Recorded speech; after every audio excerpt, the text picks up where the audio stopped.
Ananya's Nana Nani Homes, a paradise for senior citizens.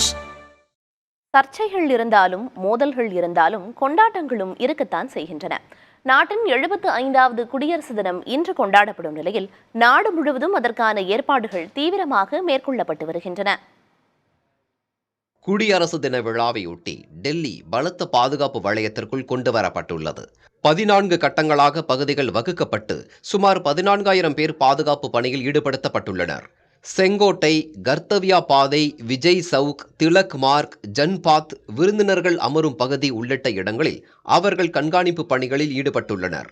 நகருக்குள் வரும் வாகனங்கள் அனைத்தும் பலத்த சோதனைக்கு பிறகே அனுமதிக்கப்படுகின்றன. குடியரசு தின விழாவையொட்டி டெல்லியில் பிப்ரவரி 15ஆம் தேதி வரை ட்ரோன்கள் பறக்க தடை விதிக்கப்பட்டதுடன் டெல்லி விமான நிலையத்தில் விமான போக்குவரத்திலும் மாற்றம் செய்யப்பட்டுள்ளன.